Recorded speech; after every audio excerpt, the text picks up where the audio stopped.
आवश्यक वस्तुओं से जुड़ा एक कानून हमारे देश में बना था और कई दशकों पहले बना था। लेकिन वो क्यों बना था? क्योंकि उस समय देश में अन्न की कमी थी, भारी कमी थी, और इसलिए उस कानून की जरूरत थी। लेकिन आज तो अन्न के भंडार इतने भरे पड़े हैं कि इस प्रकार की रोक किसान का भी, अर्थव्यवस्था का भी और कंज्यूमर का भी नुकसान होता है। लेकिन बड़ा हैरानगी है कि यह कानून अभी भी चलता रहा। जब हम दुनिया के दूसरे बड़े अन्न उत्पादक बन चुके हैं, तब इस कानून की कोई जरूरत नहीं है। गांव में अगर अच्छे गोदाम नहीं बन पाए, कृषि आधारित उद्योगों को अगर प्रोत्साहन नहीं मिल पाया, तो उसका एक बड़ा कारण ये कानून स्वयं में एक बहुत बड़ा रुकावट था। और इस कानून में यह भी एक दुर्भाग्य रहा कि इस कानून का उपयोग से ज्यादा बाबुओं ने उसका दुरुपयोग किया।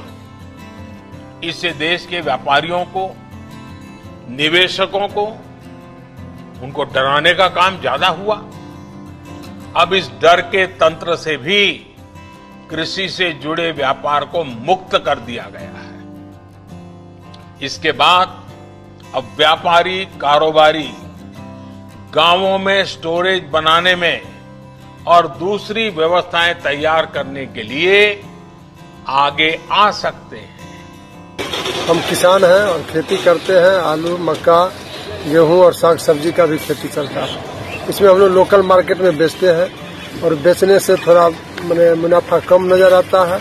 हमारे सरकार, जो केंद्र सरकार है, मोदी जी, वो एक अभी आवश्यक वस्तु अधिनियम जो बाहर किए हैं, इससे हम लोग को बहुत ही अच्छा न्यूज मिला है। और इससे हम ये साग सब्जी बाहर जाके बेचेंगे तो इससे ज्यादा मुनाफा आएगा और इसे हम लोग विकसित करेंगे, इससे मुनाफा आएगा और हम लोग आगे की ओर बढ़ेंगे। इसके लिए हम अपने केंद्र सरकार जो मोदी जी हैं, उनको बहुत बहुत धन्यवाद देते हैं। मोदी जी के द्वारा यह जो एक देश एक बाजार जो मिली है, इससे हम लोगों को बहुत लाभ होगा। क्योंकि पहले किसान, हम लोग जो भी आदमी थे, जितने रखते थे हम लोग स्टॉक में, तो हमें डर होता था कि कहीं कितनों रखेंगे तो इस पर बैट लगेगा, इस पर कुछ मुकदमा होगा। तो ये सब हम लोग बहुत संकोच कर रखते थे, जैसे तैसे सस्ते में लोग बेच देते थे।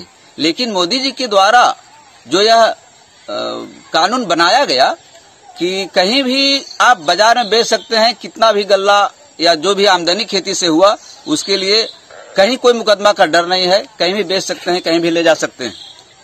इसलिए हम लोग को बहुत इससे लाभ मिलेगा। इसके लिए हम लोग मोदी जी को धन्यवाद देते हैं। ਅਸੀਂ ਪਹਿਲਾਂ ਤਾਂ ਮੋਦੀ ਸਰਕਾਰ ਦਾ ਬਹੁਤ ਧੰਨਵਾਦ ਕਰਦੇ ਹਾਂ, ਜਿਨ੍ਹਾਂ ਨੇ ਕਰੋਨਾ ਵਾਇਰਸ ਦੇ ਵਿੱਚ 20 ਲੱਖ ਕਰੋੜ ਦਾ ਪੈਕੇਜ ਦਿੱਤਾ ਸੀ। ਇੱਕ ਅੱਜ ਹੋਰ ਆਰਡੀਨੈਂਸ ਜਾਰੀ ਕੀਤਾ ਹੈ, ਜਿਸ ਨਾਲ ਅਸੀਂ ਕਿਤੇ ਵੀ ਆਪਣੀ ਫਸਲ, ਕੋਈ ਵੀ ਫਸਲ ਕਿਸੇ ਵੀ ਦੇਸ਼ ਦੇ ਕੋਨੇ ਤੇ ਜਾ ਕੇ ਵੇਚ ਸਕਦੇ ਹਾਂ ਤੇ ਜਿੱਥੇ ਸਾਨੂੰ ਰੇਟ ਵੱਧ ਮਿਲੂਗਾ ਅਸੀਂ ਉੱਥੇ ਜਾ ਕੇ ਵੇਚ ਸਕਦੇ ਹਾਂ ਜੀ।